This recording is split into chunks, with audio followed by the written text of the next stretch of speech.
Are you looking for a faster video? Well, today it's a live stream, and I know you're probably looking for a really nice and tidy, edited down video, but I have ways for you to make it faster. You can click that little gear on the YouTube settings right there on the video and adjust the playback speed, make me sound like a chipmunk, and it'll go a lot faster. You can also look and see if there's timestamps for this project in the description, and if you're on a desktop, you can hover over the time bar at the bottom of the screen and see if it's chunked up into chapters, and then that way you can go directly to the step you're looking for. And lastly, you can also tap on the screen on the right hand side of the video picture or on the left hand side to make the video jump ahead, forward or backward if you're on a mobile device. And you can adjust that amount in your settings so you can have complete control over how much it jumps. So if you are on a desktop, you can use the fast forward or the rewind, and that will make it go faster as well. You can also enable subtitles, and the little CC on the screen will enable closed captioning. That way, if I am a little bit harder to understand with that double playback speed, the subtitles might help you out. All right, well, I know that it's not a nice little edited video, but if you sew with me, we'll get there together and it'll be lots of fun. And now for the live stream. Happy sewing.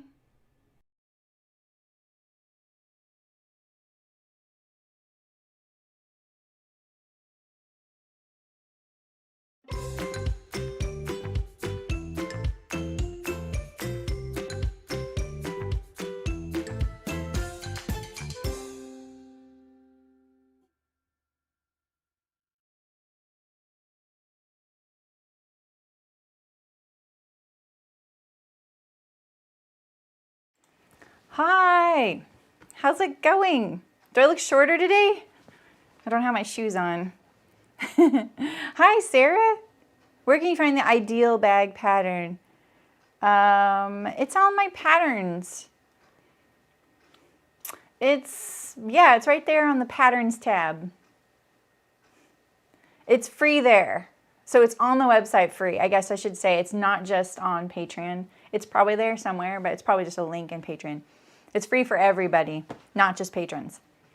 Hi, Nikki. Hi, Carrie. Hi, Malin. Malin, your sweater turned out beautiful. I just saw it on Instagram when I was posting my going live thing. All right, how's everything look? Everything look okay? The lighting's been changing so much. It's been raining here. It's so awesome. Hey, Dolan, how's it going? I feel really short right now. I wear clogs a lot, but I wore my garden clogs out of the house. This is such a bad idea. I don't know why I did that. But it's really muddy between it's not really muddy, but there's mud. And it's sticky mud. There's a lot of clay in our soil. And I just thought, oh, you know what? I'm just going to wear my garden clogs because I don't want to sit here and put my shoes on. And I can't stand in my garden clogs all day. So, yes, it's not on the Patreon site. It's on my website. Here, I can give you a link to it if you want. I can do that. Wait, where's my keyboard? Let's see. And you're probably not recognizing it either. It's the very first one.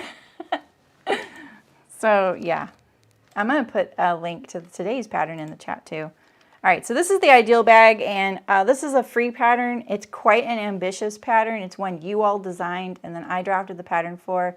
So it has all the features you guys asked for. And I'm going to be cutting one this Saturday for myself.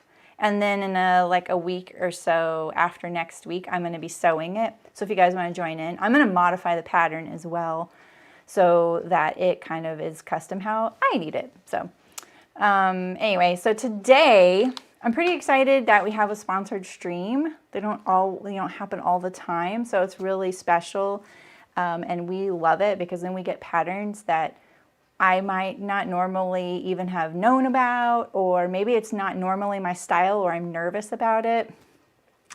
And that is it's so good to get out of your comfort zone. I can't speak highly enough about that because I'm definitely a creature of habit when it comes to clothes. Like all my life, I've gone to fashion school. And while I'm really interested in clothes and fashion and things like that, I've never been the kind that is interested in trends. And I'm really into staples and things that last my whole life.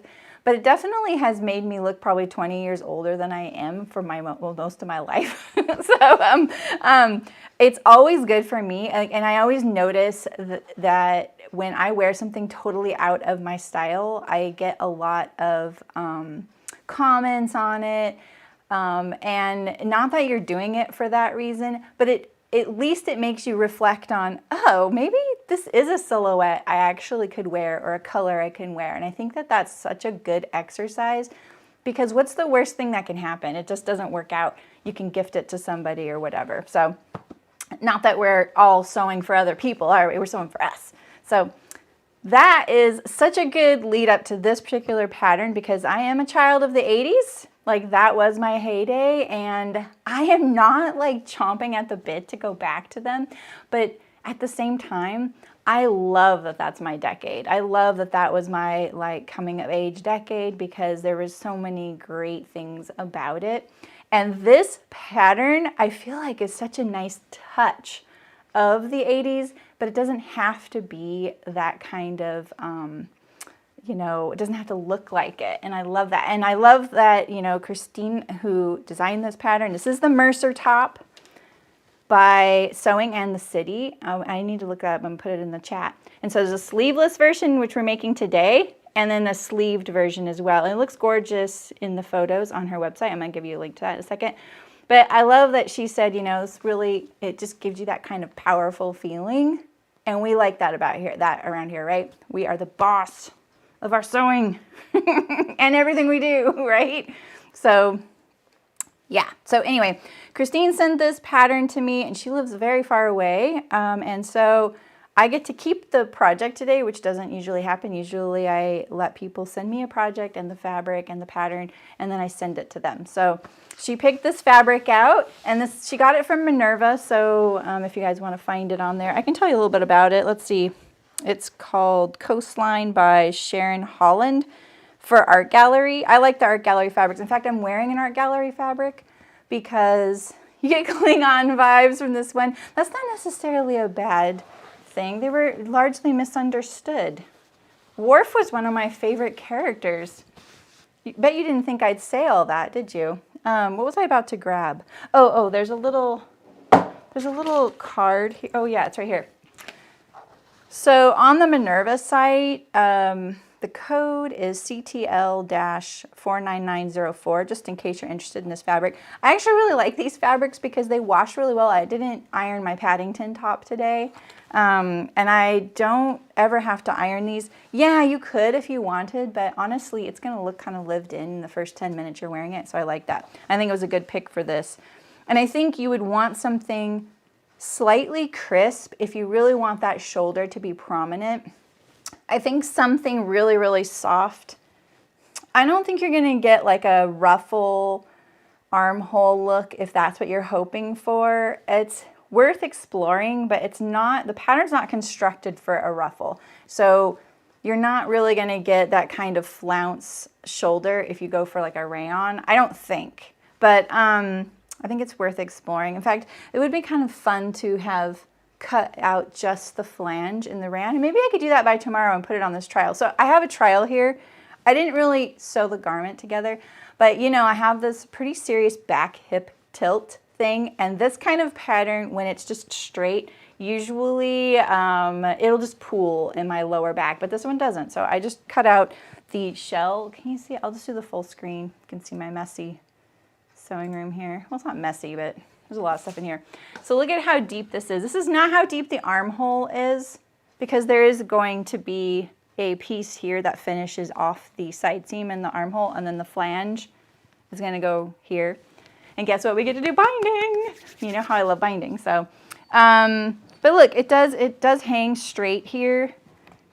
I like how she's wearing it in the pictures because she's tucked it in, and I'm not sure I would do that. So I'm kind of considering, like, do I want it to be a little bit bigger down here so that it has kind of a drapier hem? I don't know. What do you guys think? And I do notice this right here. If you can see this right here, see that? see if you can see that. I don't know if you can see that. No, that's a little better. Oh yeah, yeah, there you go. See that? So I do have a little bit of a, you know, a flare here at the bust. And so if I wanted to drape this out, I could, but I'd have to alter all these pattern pieces. And so here's what I'm thinking. Okay, she doesn't like to roll on carpet. It's a woven. Yes, this is a woven. You could do this out of a really stable knit and then interface the flange though. I think that would actually be, I love that idea actually. Yeah. Hey Sydney, how's it going? So my idea about that little whoop-de-doo at the bust line is I think that because there's so much structure here with the seam. Oh yeah, I'm not on the overhead camera. Yeah, exactly. Oh my gosh. Where are we? That's my machine over there. You guys know that. So yeah, so you see there's this seaming here, and a lot of times, no matter what you do there, the seam is going to add a lot of stability there, and it's going to draw it in. Not to mention that there is the inset of the underarm and the binding. You could even slightly pull your binding a little bit, which I do anyway, and that's going to draw it in a little bit. Woo woo, Sydney, that's awesome. Yeah, so I'm not going to worry about it. I think that you can just see what happens when I do it because you know me, I'm always up for an experiment. Rather than going to all the trouble of doing that pattern work, I think that I will say this too, a lot of armholes, if you saw the garment on the body without the sleeve, they do that. And the sleeve kind of covers it up. I'm not saying it's how you really want it to be on you, but it'll probably kind of get all smoothed out, in other words. So pick your you know, battles, right? Yeah, Sydney, that'll be so cool to get that one. Now you have a backup. Okay. Let me tell you a little bit about the sizing. Oh, and you know what? I do want to pull it up on the website because there is a lot of sizes. And this is probably going to pull right up because I keep Googling it. Mercer top. It comes in a couple of different size ranges. And I think you buy them separately. Pretty sure.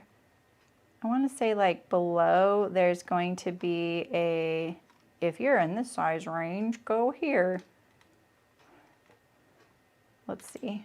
I should have had this pulled up. I actually had all this time too. Oh yeah, Mercer top curvy. All right. So I'm going to put here's the curvy in the chat. I had all this time before the stream, and of course now I'm like, oh, I could have been doing that. I've been really, I just want you guys to know, you'd be really proud of me. I'm staying up on my Photoshop class, but I forgot that I hadn't watched the guest designer one last week, and so I just watched it, and it was so inspiring. It was the gals from Ruby Star Society. Okay, so that first link I gave you is the curvy version, and then here is the other size range. Oh, nice, Allison. That's awesome.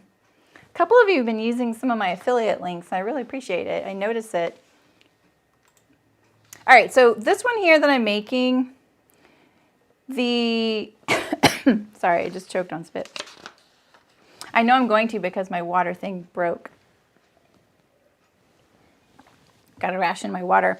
All right, so this one that I have, the bust goes down to 32 and up to a 46, and that's in inches. And then the hip is 35 to 49. And on the curve,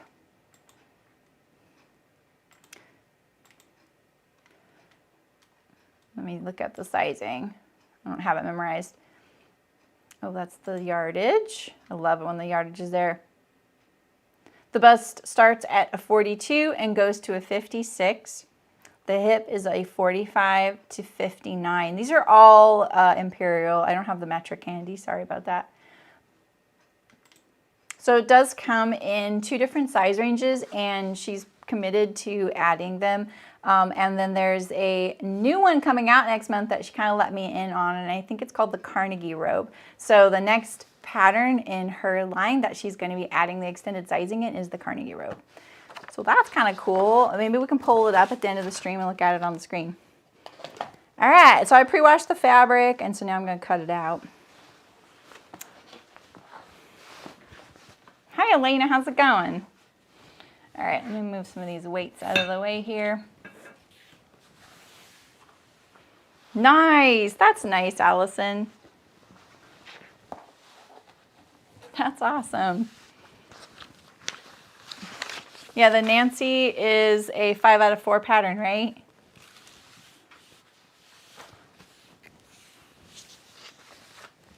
All right, so the front is on the fold, but the back isn't. So if you wanted to do some sort of maybe shaping in the back, because you can see, can you see this on the screen a little bit? This is where all of my shaping is. Look at, this is where I'm carved out.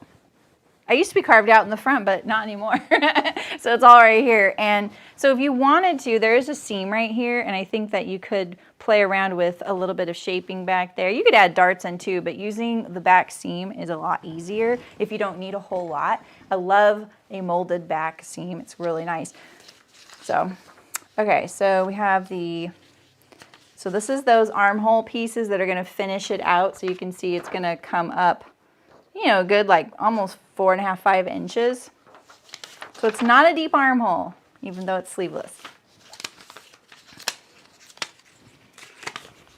Oh, I wanted to mention, I had a weird printing thing happen, and I have a feeling it's because I have an HB printer. I just ran across this in a chat somewhere because someone was saying about, oh, I think it was in a 5 out of 4 patterns group. They were saying they were having trouble with printing. And so many people were like, do you have an HP printer? And so I think that's what happened to me on this one. And so what happened, so I just want to tell you guys this, if you have this issue, is, I don't even know if you can see it. Let me cut away some of the paper here. Let me cut it away. Let me just do one that's really obvious, like this one here maybe. Yeah, I think you can see it here. All right, so I'm gonna cut away. So can you see this gap between the lines? I had a pretty serious gap. It was, I don't think this is actually very accurately lined up. I'm even missing all of this red line right here. They show on the screen, it's all fine, but then it wasn't printing the bounding box on the vertical on either side of my pattern pieces. And so my tip, if this happens to you, is to tape your pattern pieces in columns first, because then it's really so much easier to figure out where they're gonna line up once you put those columns together, because you'll have a few more you know, spots where you can kind of double check it. And if you try and do the rows, you're going to be guessing. So I definitely recommend, if you're missing those straight up and down, because it's not, I wasn't just missing that, I was missing a little bit in from it, because like there's a whole letter missing, like right here. See on this one right here, I'm missing the E. That's how much I'm missing, is the whole letter E. You can see there's the W. All right. I didn't cut, oh, is there a reason I don't? Oh, no, I just save time, that's all. It is nicer though. We talked about this in one of the recent streams. Oh, cool. Oh, the Ryan Raglan. Oh, so you got the Nancy Raglan. Hi, Libby, how's it going? Yeah, I just got my fabric. I'll show it to you at the end. Yeah, so anyway, if you have that printing error, it's probably your printer if you have an HP. And then just do columns and then try and find your spots, and it's a lot easier to figure it out. So I printed 2 sizes, that's why you're not seeing them all. I printed the 12 and the 14. I'm definitely going with the 14. That's what I have on the dress form. And I may flare it a little at the hip. I still haven't even decided. All right, so the front is on the fold, and the back isn't gonna fit right here, so I'm gonna offset my fold. Wait, there was another question. Oh, the reason I don't cut on the cut lines. Yeah, So someone else asked me that recently, and sometimes I do, like these two pieces are, and it's because I cut it out on my dress form. I'm going to cut this piece off right here. There's no reason except to save time. It's a little harder because if you're doing a fabric with any kind of thickness, like this poplin's not going to be a problem. But if you're doing a fabric that has any kind of thickness, you'll see the pattern will tear as I use my rotary knife on it. And I'm sure there would be a lot of sewing experts that would cringe that I do that. I don't know. Everyone just said it was a HP. They asked the gal, do you have an HP? And she was like, I do. They were like, yep, that's pretty common. I've tried Epsons and I just didn't really get along with them very well. But I've had so much trouble with this current printer that I think the next time I get one, I might look at a different brand. They've definitely downgraded in quality, you know. All right, so do I want to add a little bit to the hip? I kind of do, but do I just do it on the fly? And, you know, like, that's not usually my way, right? I usually, you know, like draft the whole hem shaping and all that. You know? Or do I plan to yeah, it's like, here I am, like, with the knife. This is the worst time you're making the decision. Because you're just like, I'm ready to cut. Hey, Terry, how's it going? What do I think? I kind of do want to add a little bit to the hip. The length looks pretty good. I actually measured a couple of things. Yeah, that's awesome, Nikki. Yeah, I'm going to add a little bit. Should we do a poll in the chat and see how, if we think Jeremy will remember to do it to the back? I'm going to add like 1.5 inches in circumference. So that means I only need 3/8 of an inch right here. Because that'll give me 3/4 on the front, 3/8, 3/8, and then 3/4 on the back, 3/8, 3/8. That's 1.5 inches in circumference. Adds up quick, remember? So if this is right here, my hemline right here, I'll zoom in a little bit. Where is it? There it is. We'll zoom in a little bit. We'll just do this on the fly. And then I'm going to write a note on the pattern that says I did this. Oof. My cameras don't like going side to side, do they? Is that a little better? Should we sharpen it? I thought it was sharpened already. Come here. Here we go.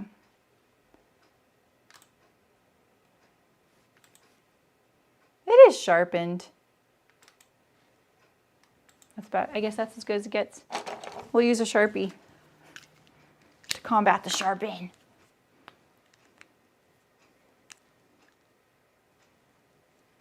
Oh, really, Carrie? That's good to know. All right, so I'm going to just draw this line right here because that is showing you that this is the hem line right there. And so that's where we know we want our fullest amount of fullness to be. So I'm going to add 3/8 of an inch right there. And we're going to go down. Whoops. Oh, is this my line right here? Oh, my goodness. Yeah. Okay. This is my...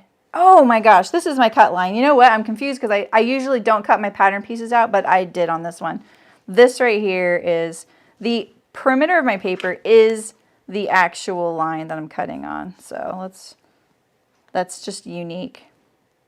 If you've been here for any amount of time, you know I don't usually do it this way. And then to get my shaping, I give tutorials on this all the time. So I'm just going to do it because I don't want to bore you guys.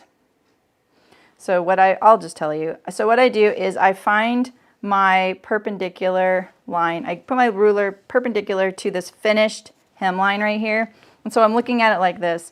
And I have a line on my ruler.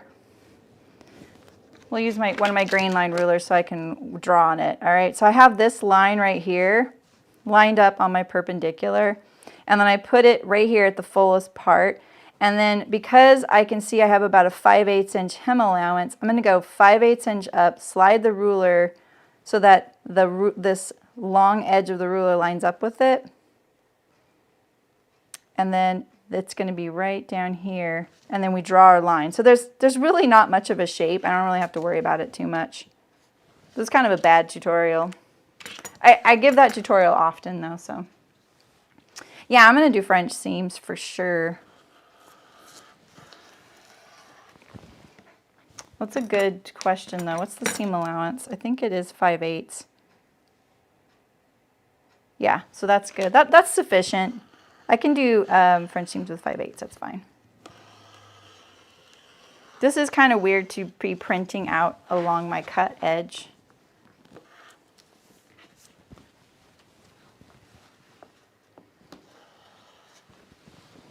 And I can use the front to draw the side seam for the back to save myself some time.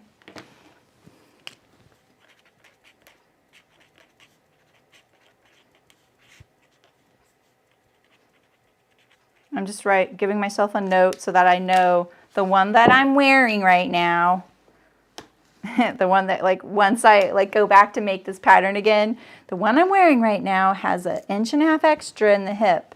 Okay, so make sure you transfer all these notches. These are going to be helpful for your placing the flange and placing the armhole.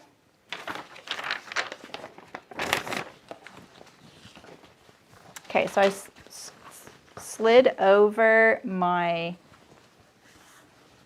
piece so that I could get one hole back right here. And now I just need a piece of fabric here to line it up with. This doesn't take a whole lot of fabric if you're doing the sleeveless version. Get those lined up on the selvage.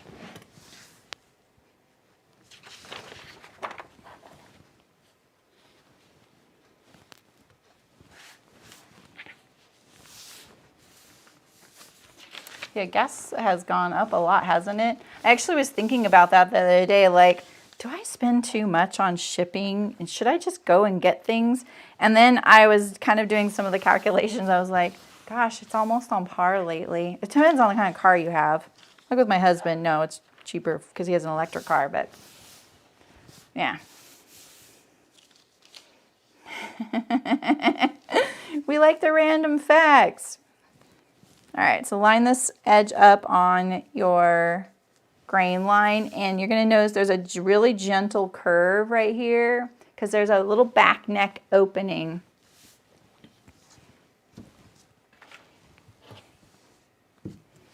All right, so let's lay down this here. We'll line it up on the actual, oh, I can't use it, I have to use the fabric, that's right. Why am I always weird on Wednesdays? Or maybe I always, oh, don't tell me.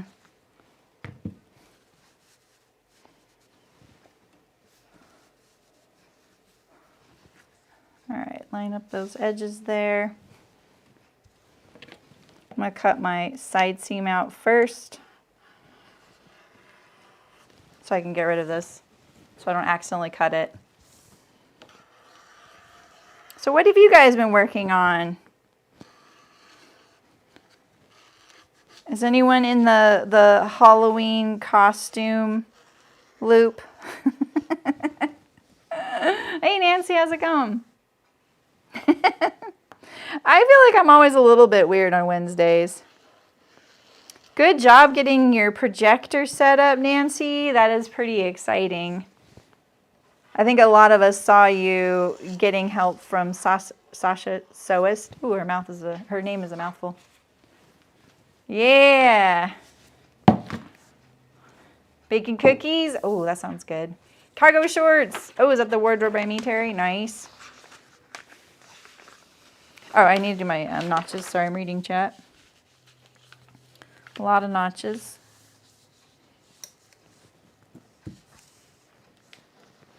The fabric looks like city blocks. Yeah, you know, it's funny because in my mind, I thought the fabric print went this way. And when I realized the selvage was the other direction, I was like, oh. And then I really was like, oh, I kind of like the idea that these blocks are going like this way. They're like squished around. Oh, yeah, right, Malin? Yeah, it's funny how we complain here, and then you go overseas, and you're like, oh, that's what it is per liter, and that's only a half gallon.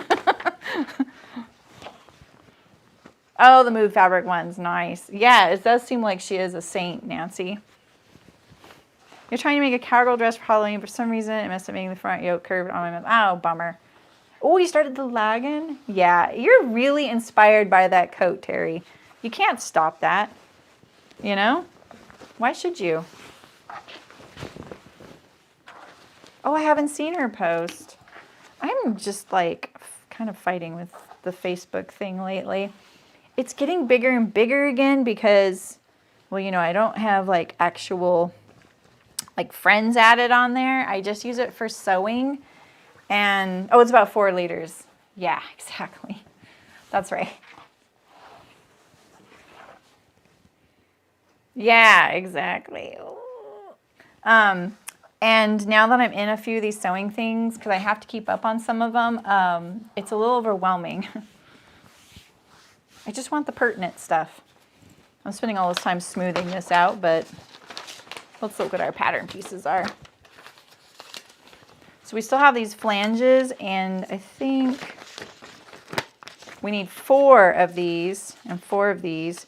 2, 1 on the fold. 2, 2. We're probably going to need this little guy here.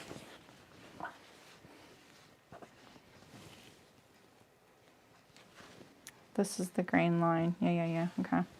Let's see if we can, what we can get out of here. 2 and 2. Can we get both of these out of here? Oh, I think I can. All right, good to know. Okay, so that's my armholes. And then we need 4 of these. Ooh, I'm cutting it close.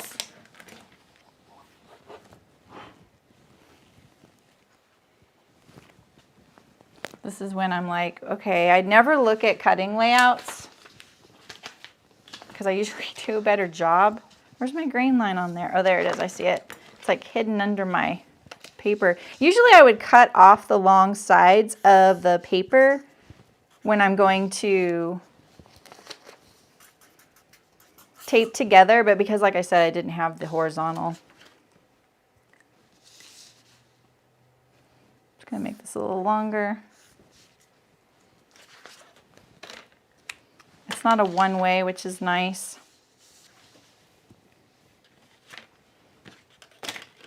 Get my cleaner ruler. I kind of want to look and see, do some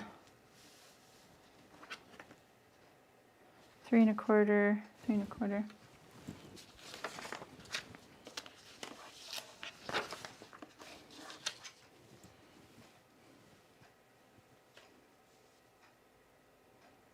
Ten 3/4, 10 3/4. And I need 4 of these. Ooh. And I need the facing. Okay. Let's see here. Maybe I don't have this right here. The facing may have to be in a different fabric.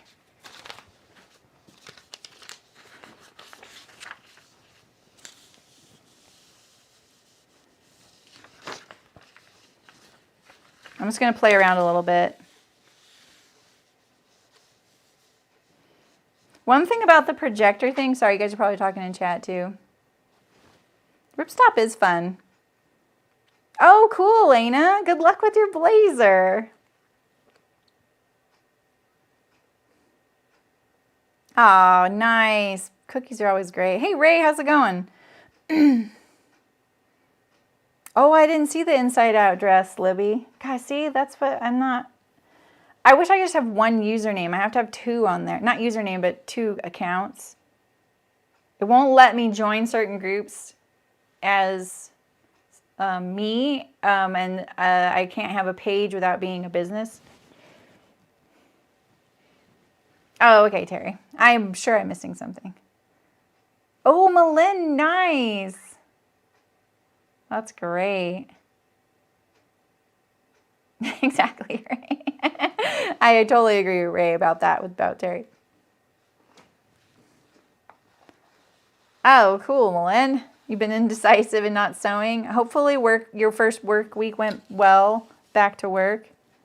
All right, so 4 1/8. So if that's like that, I think, come on, come on. We're going to be able to do it. We will be able to do it. Watch the miracle happen.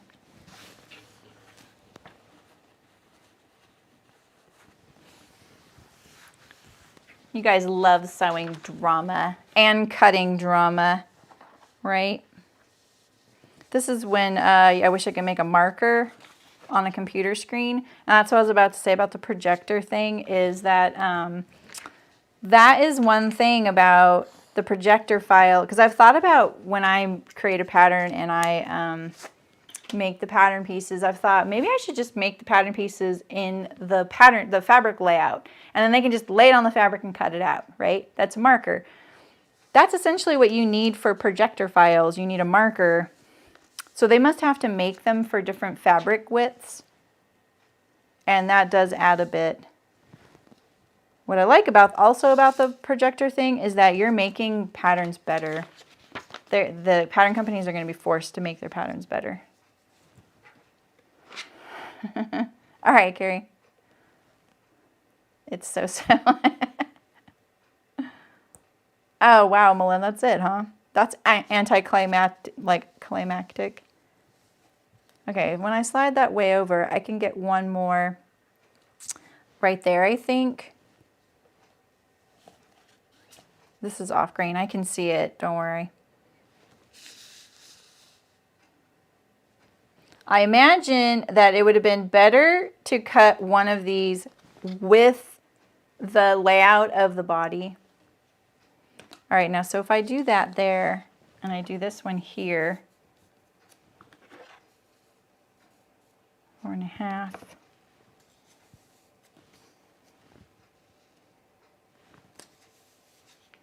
Overlap, overlap, overlap. 3 1/8. Wait. Oh yeah, 3 3/4. Okay, it was more like 3 7/8. Okay, so we can get that there.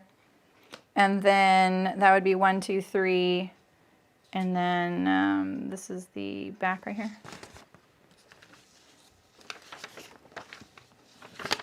This was right here, right?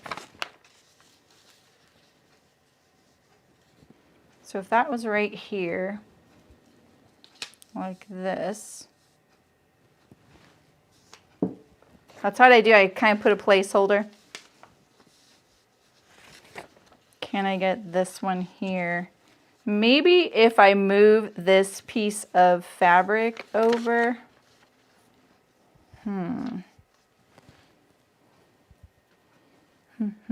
There's another way to do this. I can get one here.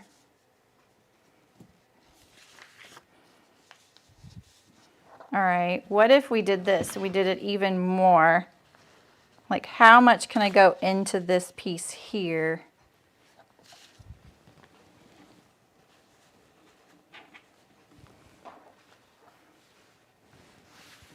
Oh, interesting, Nancy.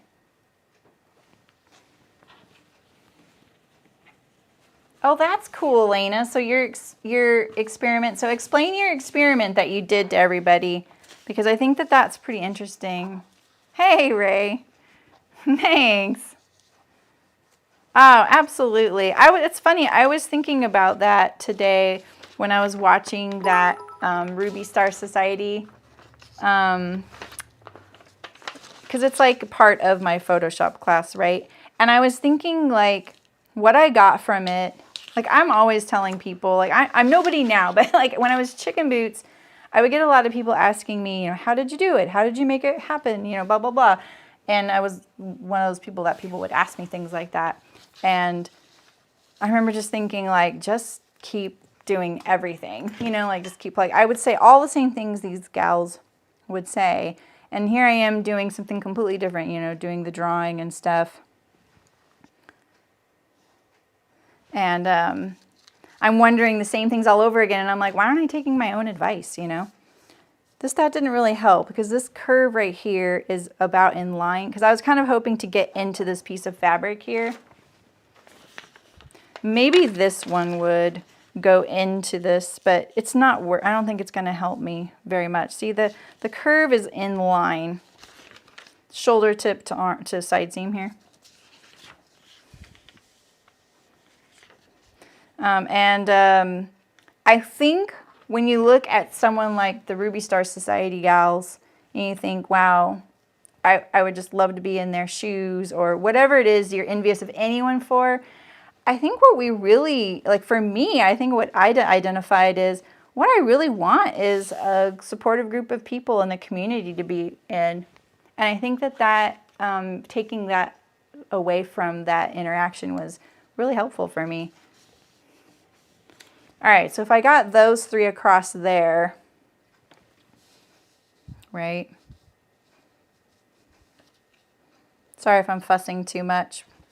I absolutely need 4 out of this fabric. I can make this work with something else because that's the facing, it's on the inside. I could probably even, I think one thing that would be really interesting actually is what if you, on the underside of this flange, used a contrast fabric and the contrast fabric matched the little bit in the armhole that's going to peek through. So I think understanding, see, there's not really a good side view picture in this sketch. Is there a good side view picture just to illustrate what I'm saying? I don't think so.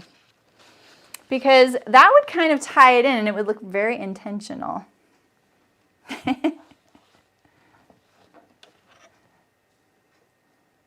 Nice, Libby. You're pushing through in your blazer. I love it. Okay. Okay, I have this one here. I just want this roughly. I may fiddle with the grain line, but I don't want to have to. Okay, so if I have these 3 here, this one's here. I need 1 more. What if I did that?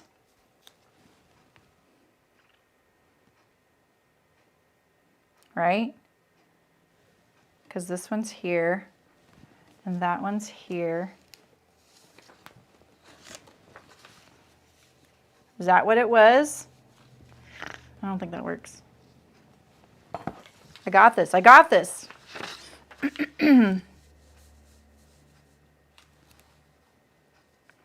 Hopefully Christine's not watching shouting at the screen, do it this way.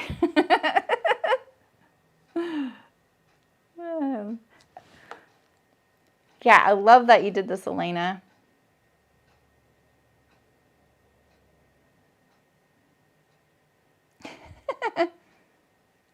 Yeah, right, Dylan? I think that, like, what if you use this blue? Or even the white, but I think that's blue. If it was the underside of the flange and then the armhole. I like that idea. And I don't think I have anything like that. Like maybe this window pane linen, but it's linen, you know? No, but it's the same blue, you know what I mean? Because that could be our backup plan. We like backup plans. But I need to have enough for the flange and for the underarm. Oh, what about this? It's not quite the right color though. Let's just take a gander so we know we have a backup plan. I don't think I have enough of that. I know what I have in my stash that would be the right color, but I know I don't, it's only a Jelly Roll. Let's see. I was just thinking the other day that I don't have enough solids. You know what I mean? I bought the Spoonflower color guide to their new solids line because the solids are only $9 a yard.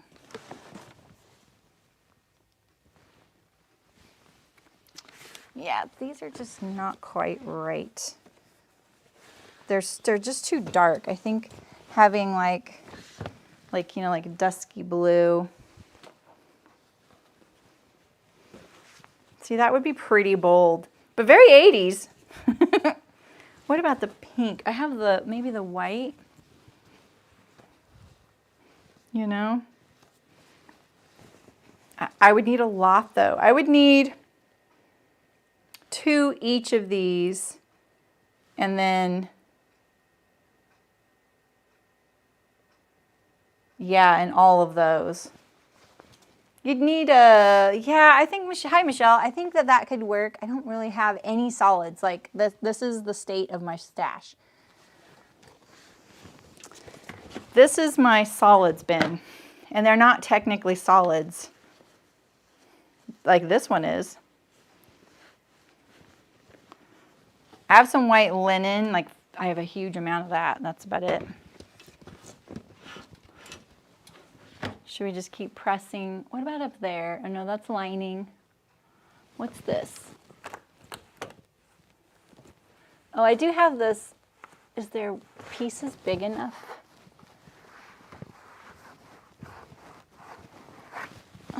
Oh no, it's, shoot, look at this. The toweling.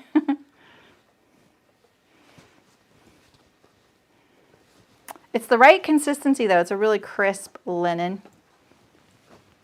We're gonna do it. We're gonna get this. But this is when you want a marker making software. So you can position, you could scan in your fabric, which would be kind of over the top, but 3.5, 3.5. Maybe I shouldn't have pre-washed my fabric. Maybe it shrank a lot. All right.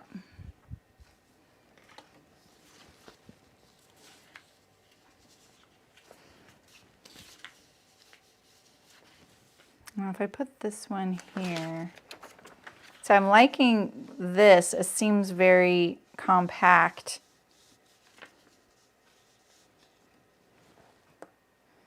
Because what if I had, I just don't think this is going to work. Let's see.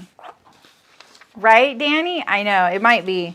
It was from someone's stash. All right, so this is the, yeah, and it's all hemmed. Okay, so let's say that this is, and don't get me wrong, I can get this to fit, but then it's not on grain. You know, like I can get it to fit without it being on grain. We're going to try and get it on grain though.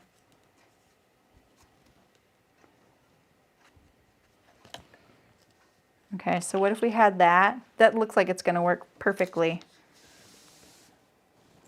We got it. No problem.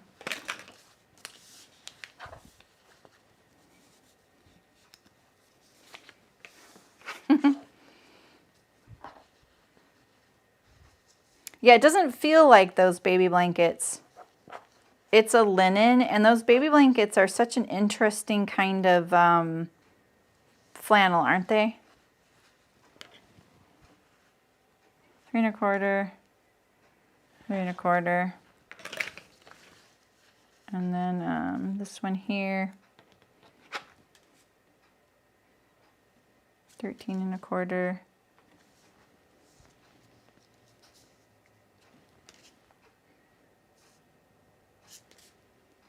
Okay, we got it. All right. You thought I wasn't gonna do it. All right, so, ooh, what's even better is I'm on the red line, not the black line. These look like if you stacked them on the point, they wouldn't be graded. which that's not a bad thing or anything. I love noticing things like that because I've graded plenty of patterns in a CAD program, and then at the end, you know, we'll be looking at it and we'll be like, look at that. They all look exactly like they're just staggered, and then you stack a point and then they're just barely graded. And you're like, oh, let's just do it that way. It looks so much better. It's so much easier to see. And, you know, you don't usually use stacked patterns because no one sees it that way. They see individual sizes. All right, so I have to kind of just eyeball this line here. When you're cutting it really close, you just got to make sure you don't go, like when I'm cutting right now, don't go past this little line here because you may need that, right? So you got to be really careful.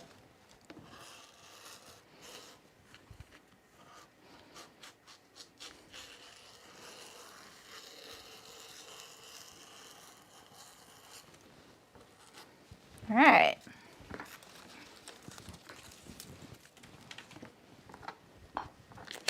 We'll do the notches at the end.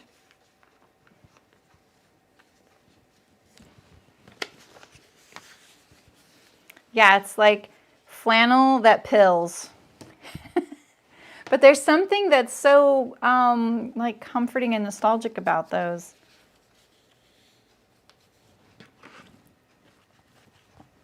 Okay, this is my ruler that I'm using. 4.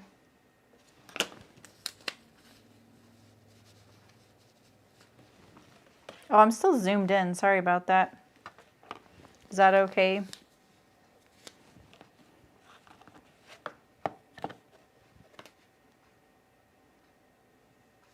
I think they let you take those. I think that's the plan, isn't it? To take those blankets home.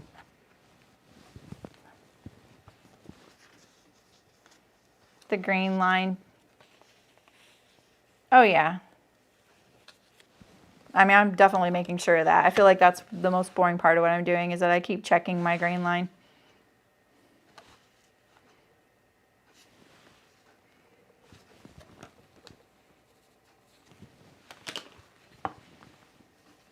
Right, Libby? I actually loved, I bet so many people read that exchange between them.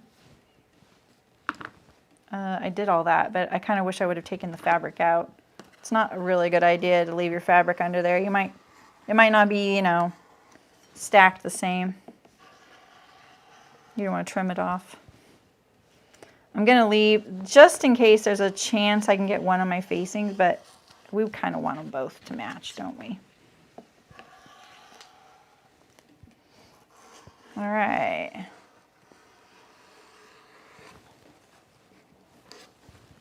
Isn't it funny how you sit there and you work and work and work on this and then it just happens? If I would have had a one-way print though, that wouldn't have worked out.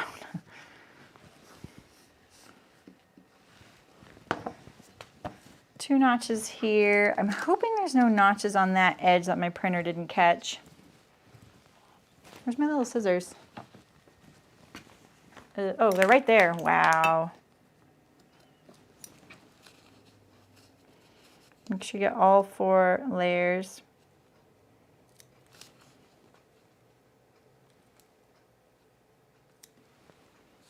I'm gonna double check them. They're too far. It's too far away from me.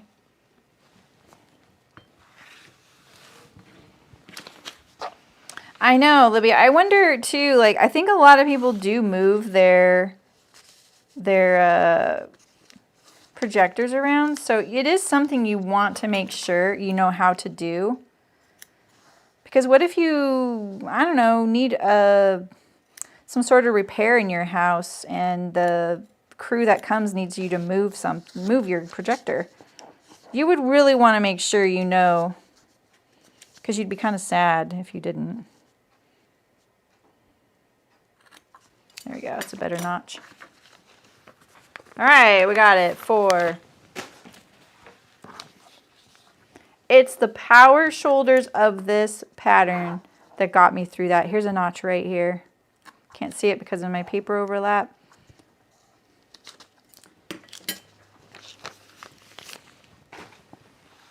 Let's see what we got.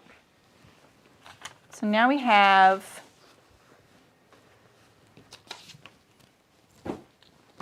these little guys here. And look at that. We have this big piece. We have this piece. We just might get it.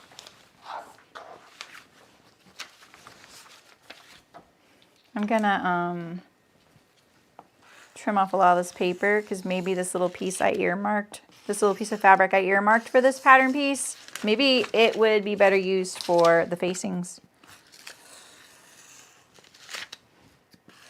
Let's just cut off all this paper.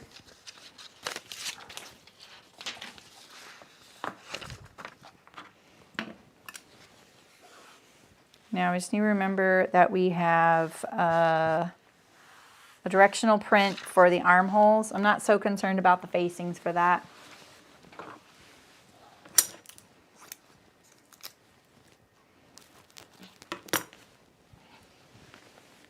All right. Just gonna, I'm so paranoid to cut anything, but this is pretty much too narrow right there.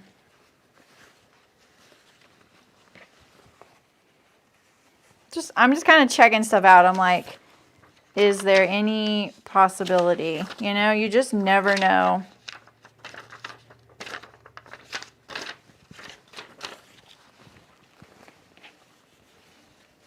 So we'll just save it. I've pieced pieces together. When I bought a fabric for a tea house dress that I just saw Hearts posted, that Nanny Eero fabric, it's pretty pricey.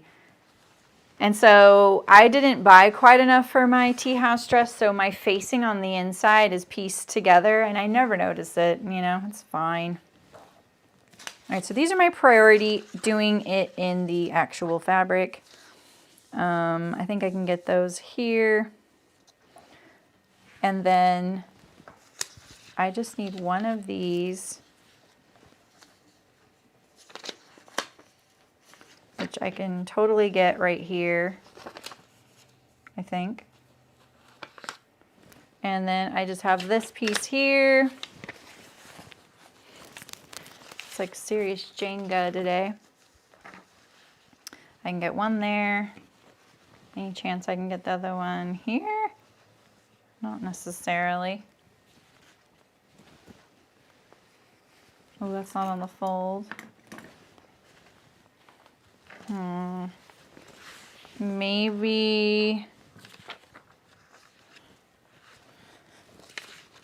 And now I'm getting stubborn. I'm like, I will get all of it in the fabric. Yeah, that one's just not going to work right there. That one will work right there.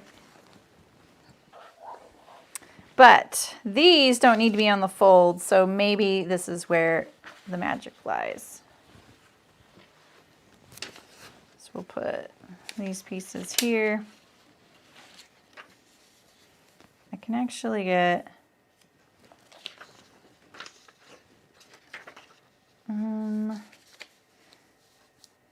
it looks pretty, that looks pretty on grain. I can get one each of those. So maybe I could get, this one isn't on the fold.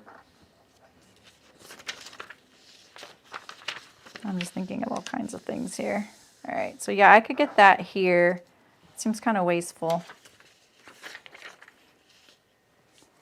Oh, but look at that. I can get that there. I got that on that fold. We can get this in a couple of places. All right, we did it. I think we did it. Let's see. Yeah, I'm pretty sure I can get one here and then one here. That's right. Got it. You go with those.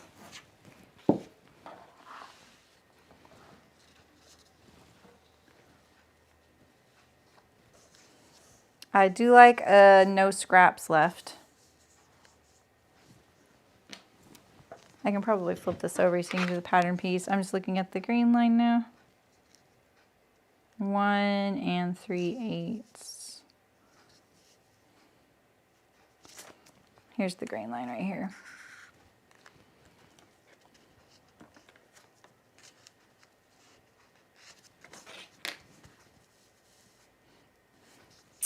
I got every pattern piece and on grain. Can I slide this up any more? Oh yeah. Plenty of room. Look at that, plenty of room.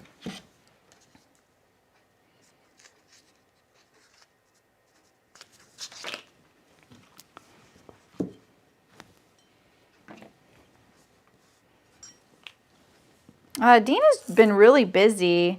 I chatted with her kind of recently. Oh shoot, I hate it when I do that. But yeah, she's kind of the one that turned us onto that group, right, Nancy? And she had mentioned it before, but it was when you were like, I am sick of copy shops. If anyone's wondering where we're all talking about, like where we interact, it's just in my Facebook group, which is super casual. All right, so this piece needs interfacing.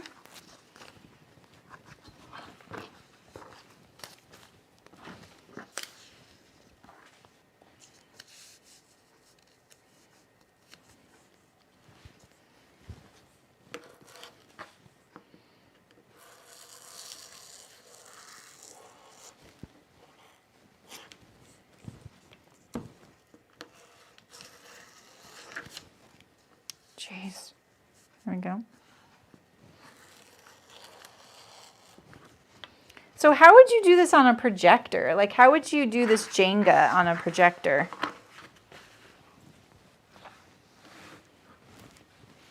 Yeah, she is. Yeah, and I think she's been going through a big house remodel as well. And probably working. And I think she's taking a summer class. So, yeah.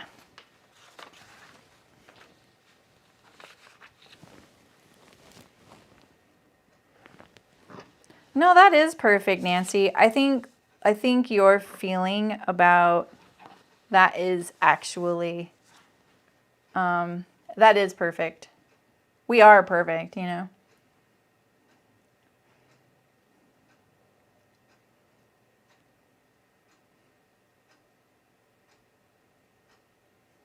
I'm just looking through your stuff.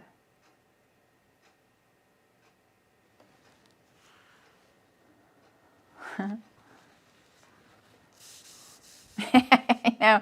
Her voice to text skills are pretty amazing.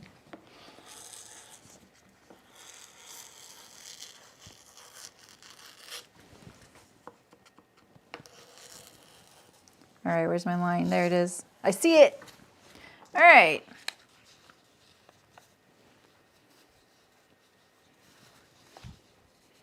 I'm going to mark the center of this front here at the neckline. So I'm just going to give a little nip at the center. Since that's a neck facing, we don't need this. Fabric bin, recycling. Last piece. That wasn't so bad, was it? There you go, Nancy. I like it. Cover all the bases.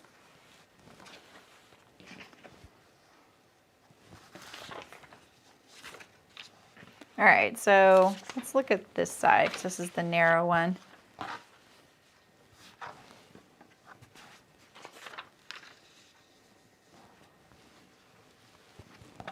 So I'll be sewing this all the way through tomorrow. French seams, there's some binding. I don't know if you guys saw my, I want this to be like this. I mean, kind of, maybe down here. I don't know if you saw my stories, but my binding is done and it's being shipped to me. So prepare to get spammed with wanting to sew with binding all the time. And I'm going to transfer the desire to bind everything to you constantly. But the good news is it's super, super affordable. When I priced how other people are like costing their binding, they are a lot higher. Part of it's because this is a test thing for me, and it's not the fabrics I want to have in the future. Like I have kind of an idea of how I want the bindings things to go, but I needed it to be really affordable for the first round. So I bought fabrics that were on sale. And so I'm going to pass that savings on to you guys too. But like I price everything. I price the shipping to and from me, the fabric, and eventually also I'll probably have my fabric shipped directly to the contractor who cuts it. That'll save a little bit in shipping. It'll save about 60 bucks in shipping. Yeah, Nancy, I love binding. It's not hard. It's just straight seam. I'm so excited. I'm glad. Yeah, I'm excited about it too. Here's the snippet of each of them. They're kind of springy colors, but they also are pretty versatile. So I have one that has, lots of colors in it. And then I have some in every kind of hue. And you got to remember, these are going to be like this small on your project. And so they're going to add a little bit of print interest to the edges of things, right? I have the purple in a few colors, the yellow. I think yellows are really great neutral personally. I have some blue flowers. I have 2 stripes. I know stripes are going to be really popular. They're obviously really good. I have this one that's, I just love these colors and I love the detail, which isn't showing up very well in the camera. This is also one of my favorites. And same with this red. And then there's a pink orange version. And then I have 2 creams that are really versatile well, that are tone on tone prints. This one here. There it is. And this one here. So that's the one thing I'm missing in this. I need some binding. Well, shoot. We don't have enough for binding for sure for the armholes. So I'm going to have to use something else, but the binding doesn't show. Pretty sure that the binding is, I'm not sure if it's actually, I'll have to look at the directions, if it's sewn and top stitched to the inside of the garment or if it's just doing the edge. I think it's sewn and top stitched into the inside of the garment. Then you can pretty much use anything. Me too, Nancy. I love the tone on tones. I gotta sneeze. Excuse me, I didn't want to sneeze really loudly on you. Sorry.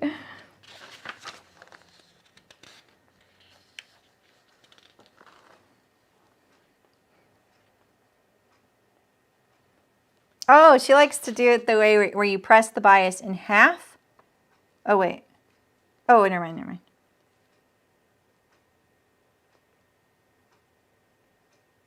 Oh, so this is double fold.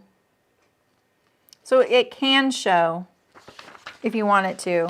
All right, well, we can have fun with that. We need to find a binding then. I have maybe, let's look at the binding over there.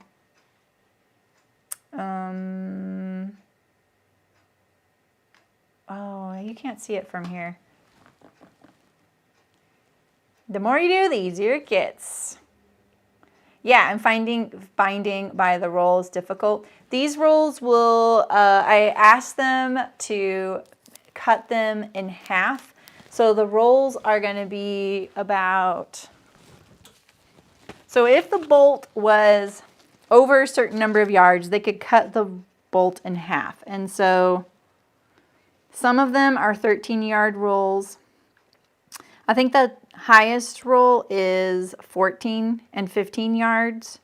And then the others go from 9, 10, and 11. There's a lot of 9, 10, and 11-yard rolls of binding. Because I wanted it to be manageable if people wanted a variety. And I'll probably, once I get it, I have 341 rolls coming to me because I had him do that. So I'm like, oh, it makes me so nervous. But people can buy 2 rolls if they want, right?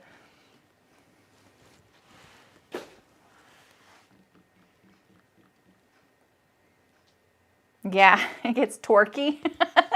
I like that word. I could use this, the cream on this top. I think this would look really good.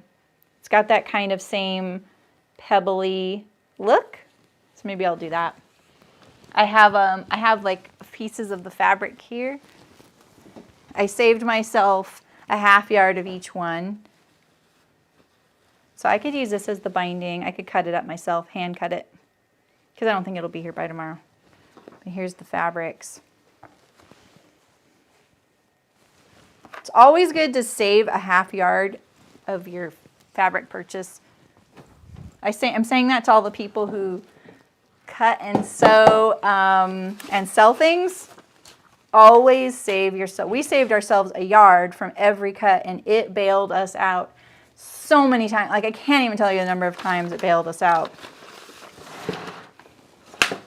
In a really big way. Like, I can't even stress that. Like, me and Ram are just like, God, thank gosh we do this, you know? Oh, good, Michelle. Yeah, I think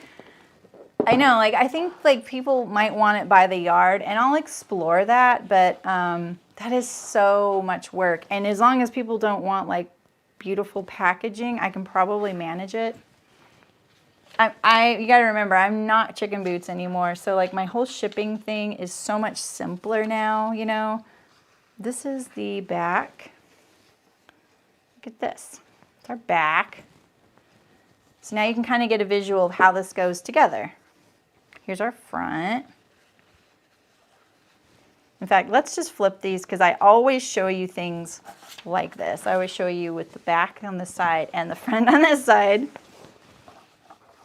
And I'll zoom out a little bit. This is going to be so fun to sew. I love things like that are kind of a puzzle like this. All right, and then we're going to have our flange. I can't tell the difference between the front and the back, so I'm going to have to make sure maybe I notch those or something. So look, it'll be, let's zoom out a little bit.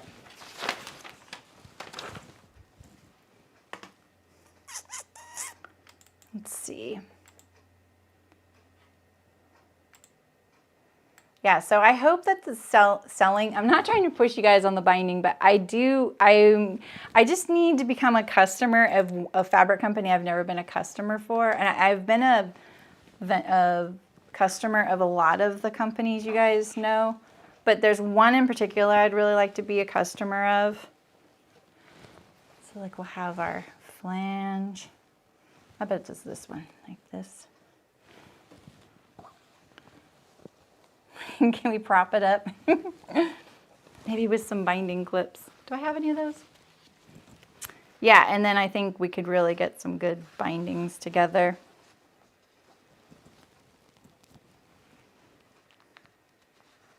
No, I had this cut.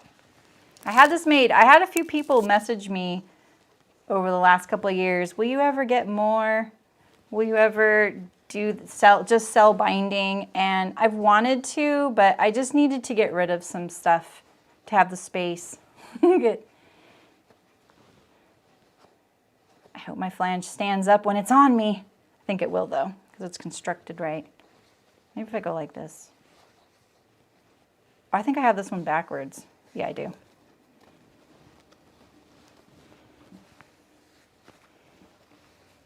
I did a poll asking people what width they want. So this will be also a good test, because a lot of people saw that poll and didn't answer it because they probably don't know what they want, or they don't have an opinion, or maybe they're just like, I'm probably not going to buy binding. I like to make it myself. Oh, look at now it stands right up. Look at this. Wish you could see the profile of it. I can't really... Let's see, it's sticking up that much. This much.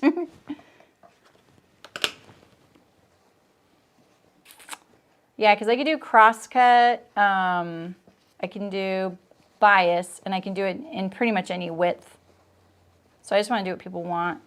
I was going to do some crosscut and some bias, but only one person asked for the crosscut.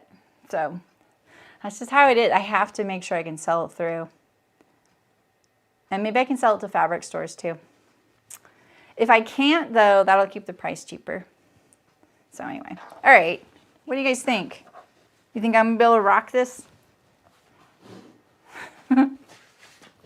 I think so. I'm kind of getting on board with it.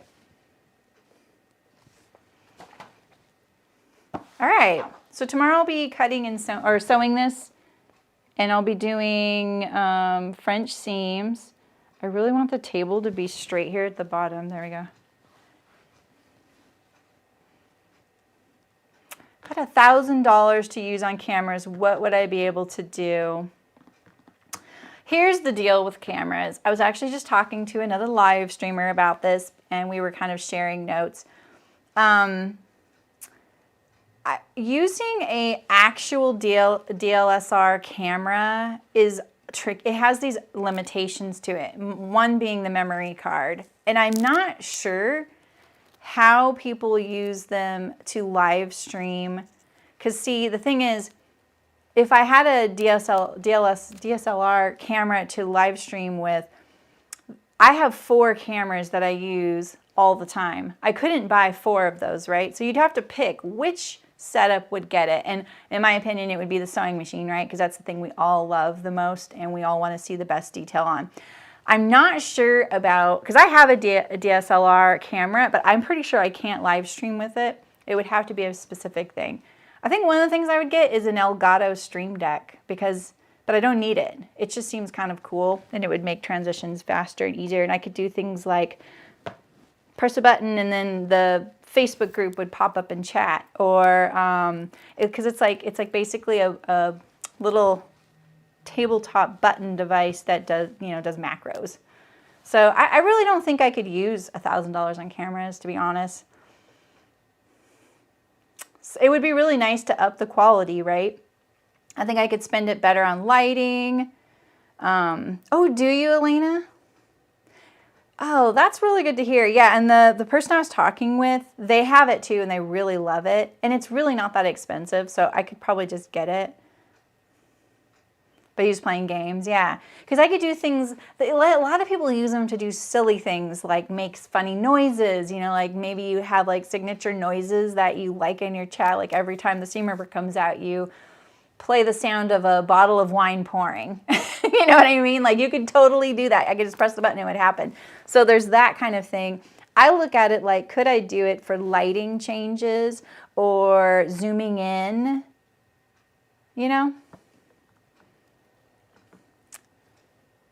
Oh, that's interesting. I didn't think about doing it for getting one used.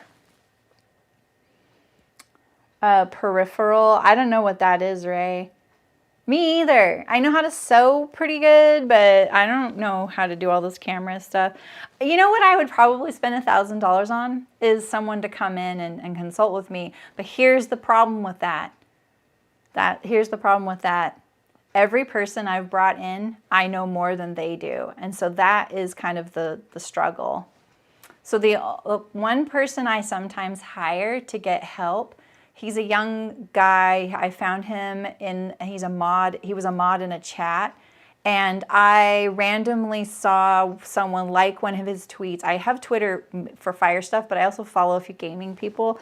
And I was like, oh, that's cool. He has Twitter. So I checked out his Twitter and I saw that he does that. Like he consults gaming streams. And I just said, hey, would you do something that's non-gaming? I had reached out to lots of people.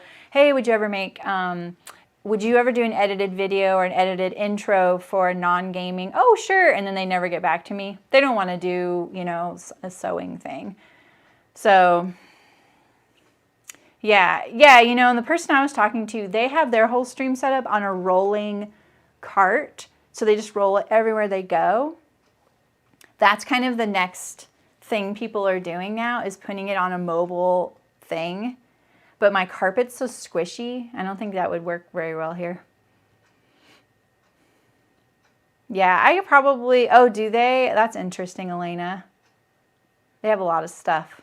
I've been scared to shop their thing because I feel like I'd get into like a advertising loop. Like they just start sending me all this stuff. So I don't know. You know what I would like is just someone to be like someday, oh, this is such a great thing you guys are doing here. Let's help you get your setup better. You know what I mean? Like I don't like all those like things. I get tagged. By the way, I do not like being tagged in fabric giveaways. I don't think any of you do that, but don't do it. It's really annoying. I don't want to be tagged in that stuff. Because they're not tagging me to win. They're tagging because they want to win. And I don't like it. But the things I do enter is every time there's like a stream makeover thing, I always enter those. So I don't see them very often, but. Why did you ask, Ray? I'm curious. Like, what do you think? What would you guys, let me ask you guys, what would you guys want at the top of your list for the improvement of my stream, my setup? Would it be camera quality? Would it be camera angles, lighting, sound? I'm kind of interesting. Yeah, like help, and Nancy had good help. Yeah, right? Yeah, and unfortunately, a lot of those kinds of streaming communities are filled with, they're filled with too many people and too many people talking, and it's not a whole lot of good content, because there's Discord channels for that. I can go to Discord channels and do that, but you're basically like shouting your question into the void and hoping someone answers it, and then you're hoping it's good information. Good camera angles. I would like that too. I think other places to be able to mount a camera, because I'm really limited, it can't be mounted to the machine, because that's what someone was just asking me, like, how do you mount your camera to the machine? I'm like, oh, I couldn't. If you can do that, let me know, because the machine would vibrate it too badly. It can't touch, my machine table doesn't touch anything. It's like an island, and it really looks kind of like a patchwork thing right now that I probably need to kind of revamp a little bit. Yeah.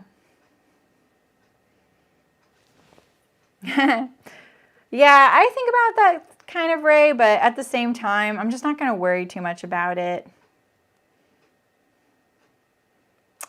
Oh, really, Danny? Do you stream sewing?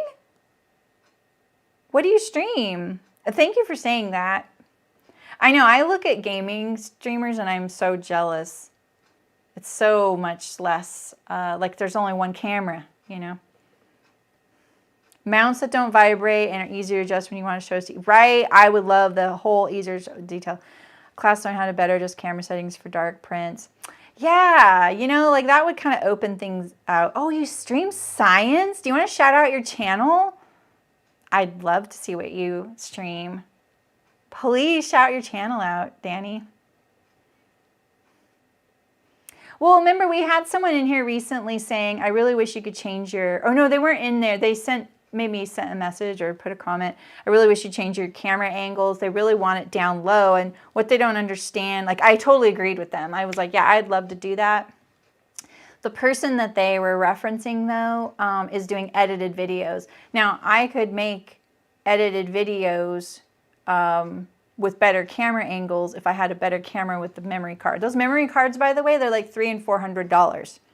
So you're not, that's like in addition to the camera. So, hey, Beverly. Oh, thanks, Beverly. You mean I live in your basement?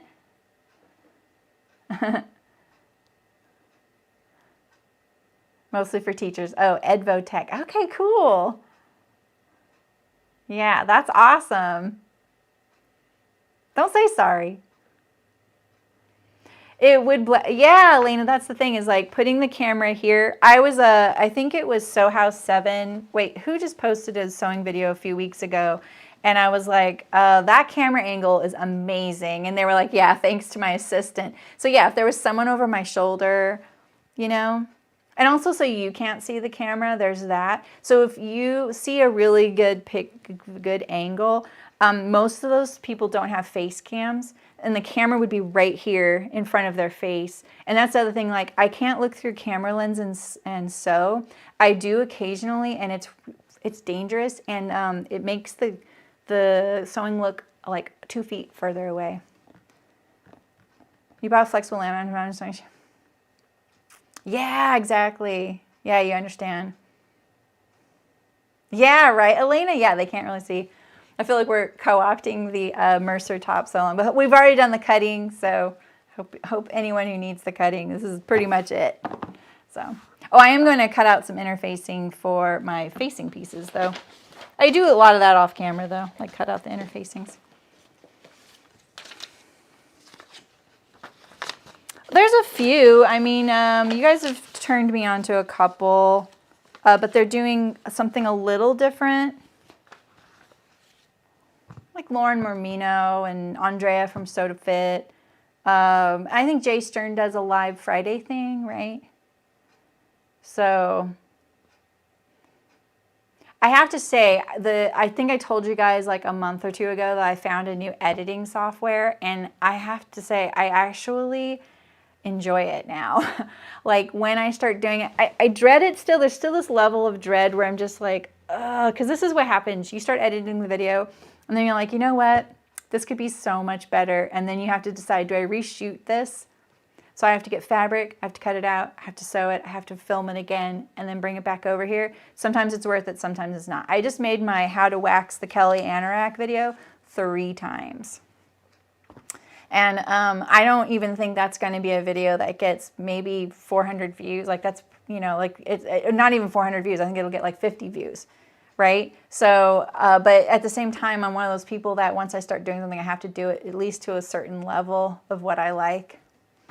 So that is, that's a struggle too.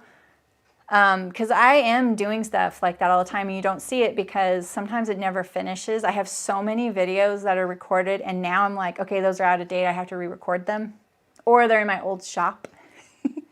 So. It's so easy. Oh, Jason and see she is on. It's so easy.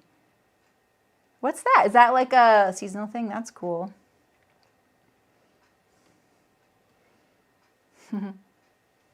Debbie Shore. Okay, there goes another one. I just missed what I wanted to see what Carrie said to Danny, but I missed it. Yeah, and you know, I think, Nancy, it scares a lot of people, the live thing. I think it scares a lot of pattern companies and fabric companies. They feel like probably going to say something negative.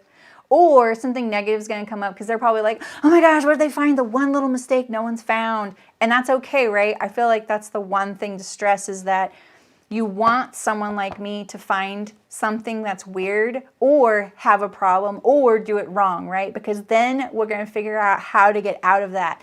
And I think that kind of thing is really scary for a lot of people. I'd be nervous if someone had my pattern and they were cutting and sewing it live. But at the same time, I would be like, I can't wait to see how they troubleshoot it. I think that's really great. I learn stuff all the time. Oh, it's the PBS showing, so there's a quilting. Oh, she's going to be on it. That's so cool. I'd love to have a PBS show. I feel like that's like the like crowning jewel. How old am I?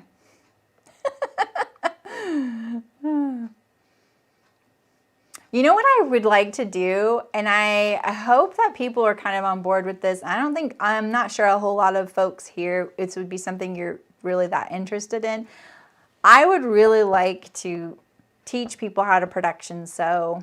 I would really like to help companies, like, and it you know, would be just a thing like I did on the side. You would sign the vision for the peep show. Wouldn't that be so fun? I think like thinking about like Julia Child and all the legends that have been on there. That would be so amazing. And I would probably be terrified and say no.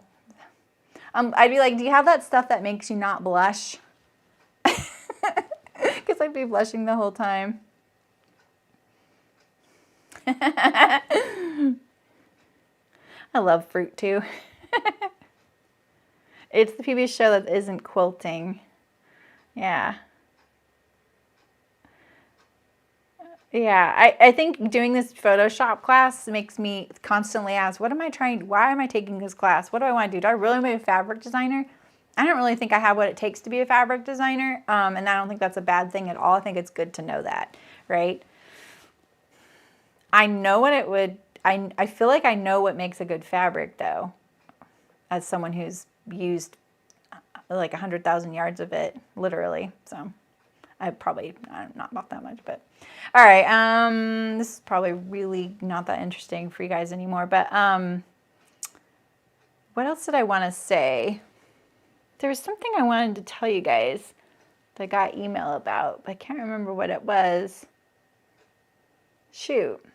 Oh, I saw Love Notions is having a 40% off pattern sale. Next week I'm doing the Fairfield Button Up by Thread Theory Designs.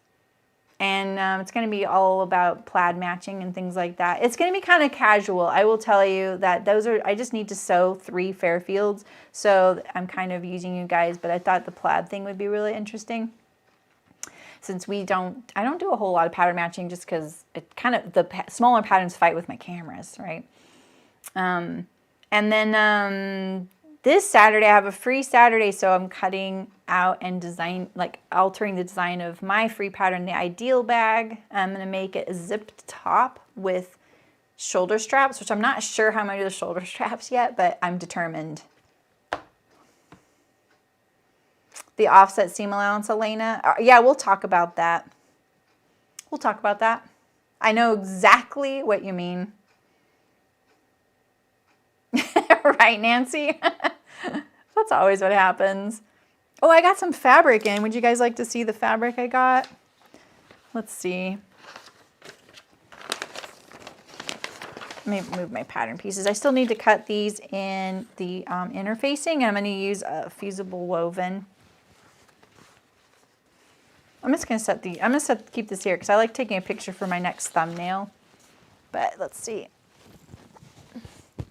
So, you know, this last year has made all my pants not fit.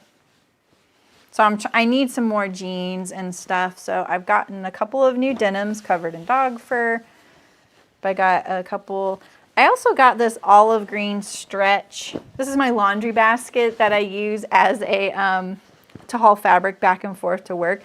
It's not very olive green. Oh wait, maybe this is the right side. Wow, I don't know what the right side is. It's got to be this. Oh, okay. This is way better. I'm going to make the Zen pants from 5 out of 4 patterns.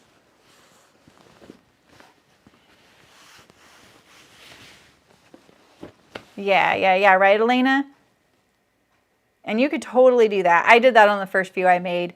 I do like the flat fell seam, though. It is really nice and comfortable. Yeah, it does throw the whole thing off.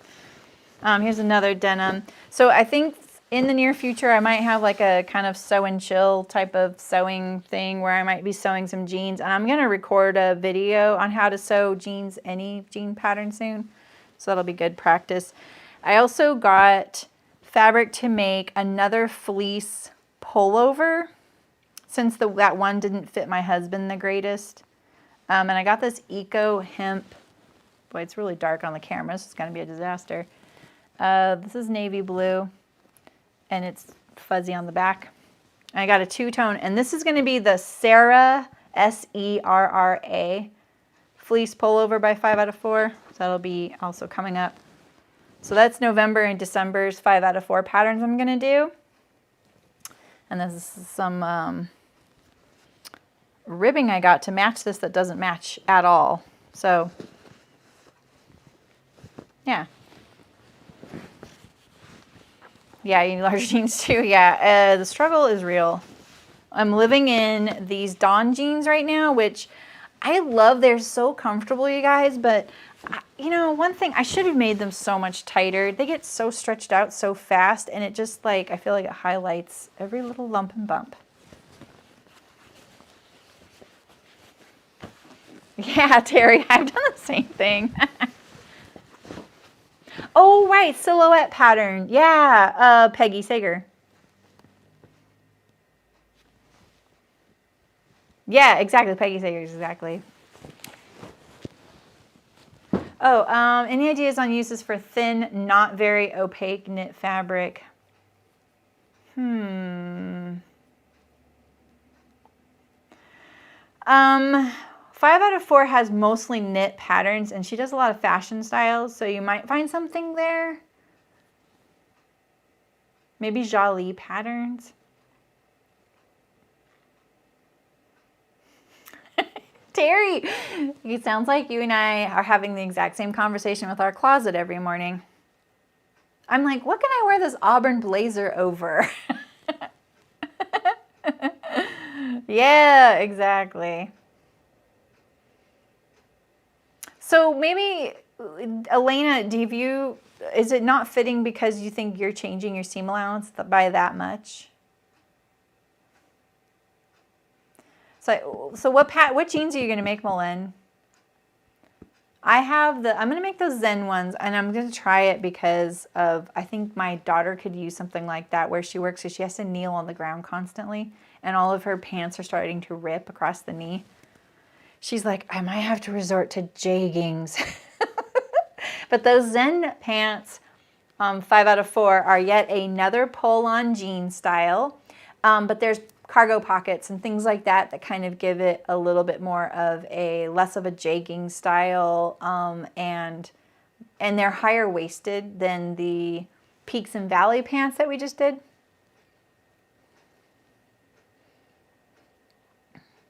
Oh, a flowy cardigan or a circle scarf. Oh yeah, Sydney, that's a good idea. Really, Elena, you really think that your pattern, yeah, so I think if that's a constant thing and you don't care about flat felled, I would just make all the seam allowances the same on that pattern. I think it's only the underarm and the side seam that you have to worry about. Or is it the armhole too? Yeah, I would just make them the same. Just tape some paper, do it, and then you'd have the same seam allowance on it every time. The Monroe turn, like, oh, I like that idea. Great with a drapey, stretchy fabric. I like that idea. Especially if it was a cowl. I don't like things touching my neck. I wish I did, but I don't. Haven't had to leave the house on. Well, you just turn down the heat. He did a full tummy for Justin. Yeah, he's in the same boat. Oh, yeah. The Wardrobe by Me has a pair of jeans coming out soon. Yeah, I think I might make the Ash jeans, or I might make the Ames again. So my problem with my Ames is that they're a little low rise, and now I feel kind of bent on adjusting that and making another pair because they actually look really good on me. And I like the leg style. It's not too wide, not too tapered. The Ash is pretty tapered, the pair I made, and I'd like to make ones that aren't so tapered. So I think I'm going to make some Ash Ames and then the Zen pants. Yeah, which ones are you making, Sydney? Which jeans? Yeah, so the Dawn, I feel like they're just like, they get really loose over the day. Yeah, I just made their video for them, Malin, but I made the men's, so I haven't seen the women's yet. I haven't seen them on anybody, but the pattern is really nice. Yeah. Yeah, Beverly, right? Those Mountain View pull-ons are awesome. Have you really, Libby? Which leg style do you pick? Yeah, there's something about the Ash jeans that they just fit me really, really well. I don't think I made any changes to those. Like I did, and then the changes counteracted the others, so it ended up being neutral. So yeah, I'm gonna cut out my interfacing while we're talking here. Hold, please. Sydney putting us on hold, wow. I went to the big city, aka the town of 80,000 people next door, and I went to the fabric store. I hadn't been there in months because I went to the dentist, and I got to the dentist an hour early, and so I bought more woven interfacing, and I'm so happy. You wore them to death? Wow. Mine I'm just a little kind of too tubby for my Mountain Views, but I would make those again too.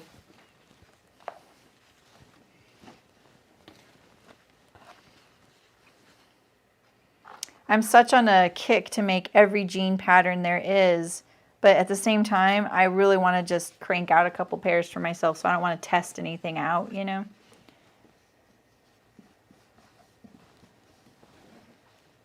You know, let's just do this. This stuff is not one of the... Oh, you know the other things I bought? I bought a white and a gray Chaco liner. I just did it. I love the Chaco liner. I really love the soapstone pencil too. And so I'm going to get away from using the yellow. Ames is what you got, Sydney? Nice. That's right. The Ames and the Ash. Yeah, those are the two I'm actually really liking. All right, so I can get that there, and then I'll just slide that over. Yeah, this is definitely, I feel like of the sewing things I buy, you know, if I were a new sewist watching me, I would be like, all this stuff costs so much money, you know, like, I don't want to have to buy all that stuff. And that's how I totally feel that way about lots of things I'm learning. I don't really want to buy everything till I know what I like and what I don't like, or what style I'm going to do. This is one thing I feel like it's worth splurging on, is the woven fusible interfacing now. I am such a convert.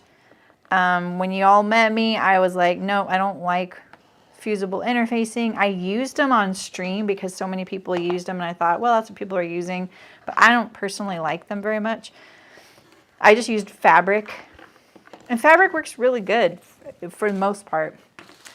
But then I got some of this in one of my needle sharp boxes, and Heart sent me some, like, really close together, both projects, and I was like, oh, I love this stuff.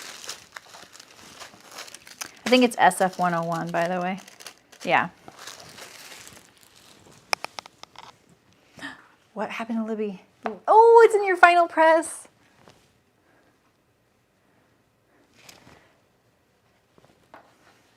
Yeah, shape flex, exactly. I'm so excited for you, Libby. I know you're smiling big too. Like, I know when you're excited about one of your sewing things. That's pretty cool. It is fabric, Nicole. It is fabric. So they've taken like a open weave cotton, and they put the fusible on it. And there's something about when you fuse that to fabric, it doesn't do the cellulite thing. The fabric feels like fabric still, doesn't even feel like anything's fused to it. I can't describe it very well. I feel like that's the best way I can describe it.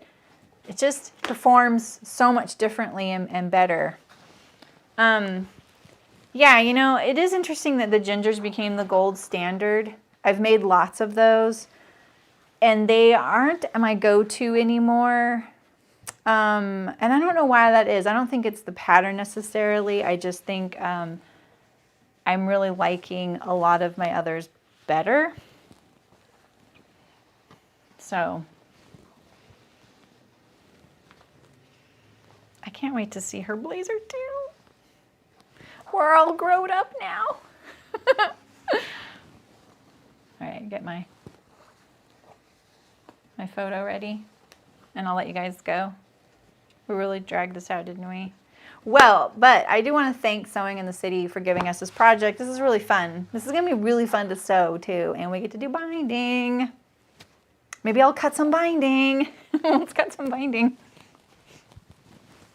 Oh, I have some too already. I've already used this one for something else. Yeah, exactly, Elena. No, I think they paved the way for a lot of people to do the ginger, to do more denim. Yeah.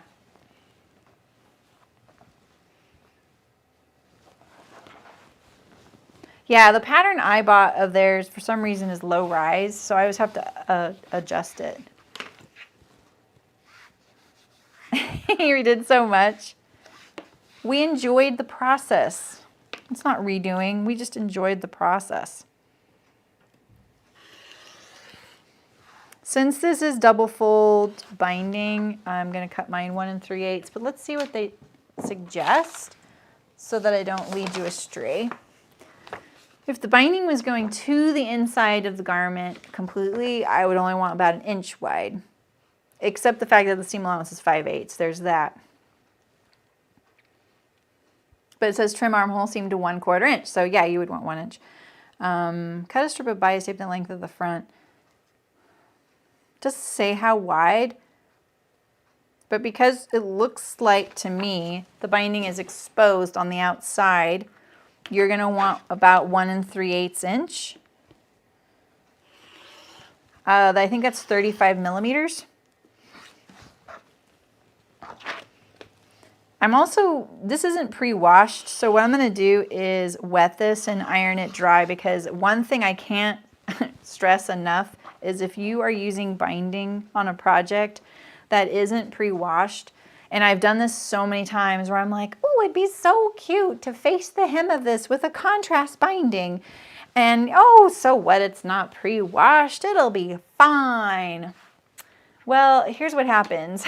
When you go to wash that garment, what happens is the binding shrinks and the garment doesn't. And if your garment has been pre-washed, like all of ours are, and it looks puckery, and it's definitely not what you want going on in this armhole. So.